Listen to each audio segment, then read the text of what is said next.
ना, अहिल्या, द्रौपदी, सीता, तारा, मंदोदरी, इनके नाम से महापातक नाशनम, इनका नाम लेने से महापातक कैसे से कैसे पाप भी खत्म हो जाते हैं। प्रातः काल इन नामों को लेना। किसको? अहिल्या, द्रौपदी, सीता, मंदोदरी और तारा। तो इसमें मैं आपको बता दूं कि तारा और मंदोदरी का नाम सबसे पीछे आता है। तो मंदोदरी को आप जानते हैं, मंदोदरी कौन है? रावण की पत्नी। इन कन्याओं का कौमारित्व नष्ट नहीं हुआ, ये सदैव कुमारी की कुमारी ही रही। और ये अयोनिजा है, ये योनि से पैदा नहीं हुई, मां के गर्भ से पैदा नहीं, ये अयोनिजा है। इसलिए इनका नाम का स्मरण करना चाहिए। तो मंदोदरी, मंदोदरी के माता पिता का नाम आप जानते हैं कि मंदोदरी का मां का नाम क्या है, पिता का नाम क्या है? जानते हैं? कोई जानते तो हाथ खड़े कर दो। मैं भी देखूंगा कि मंदोदरी के माता और पिता का नाम क्या था। तो सुनो, हुआ क्या था, ध्यान से सुनिए एक बार ना, ध्यान से सुनना। ये मंदोदरी वाले, ये सारी कथाएं अद्भुत है।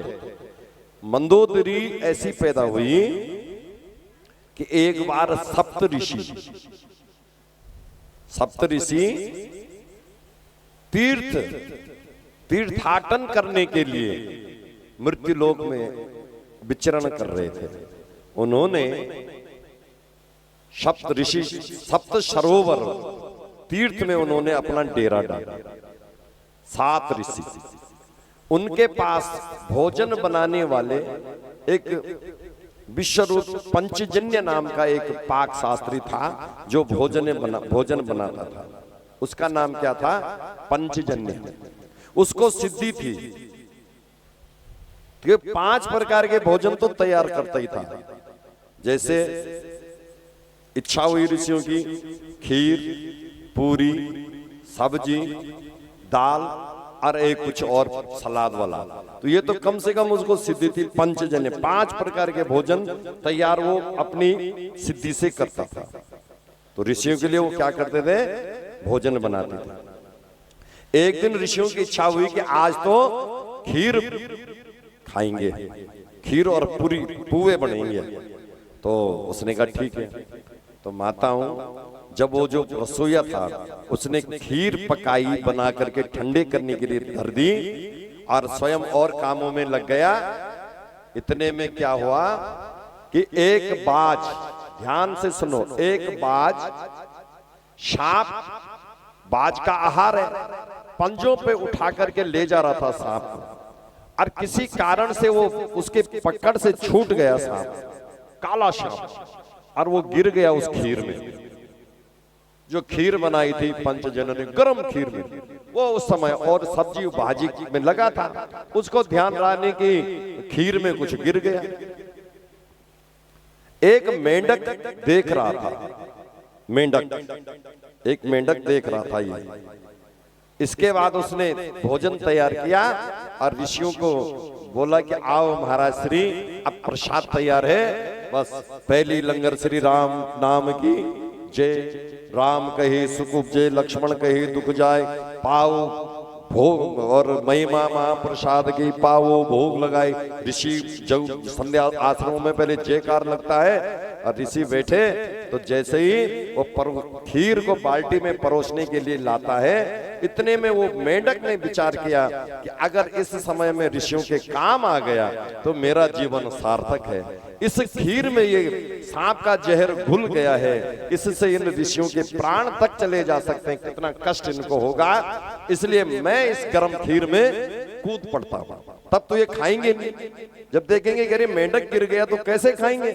वो सबके सामने कूद कूद करके गया मेंढक, और उस खीर में उसने छलांग लगा। अरे अरे ये क्या हो गया, क्या हो गया? अरे अरे भगत, देख रहे खीर में तो मेंढक गिर गया, आप कैसे खाएंगे? वो चप्पल वहां पर थोड़ा टेढ़ी पड़ी हुई, उसको सीधी कर लो। बोले कृष्णचंद्र भगवान की, सत्य परंपरा की। समझ गए आप? तो उन्होंने बड़ा विचार किया कि अब क्या करें, इस खीर को अब उलट दो, अब नहीं खाएंगे, इसको फैला दो, गड्ढा खोदा, गड्ढे में इस खीर को डाल देते।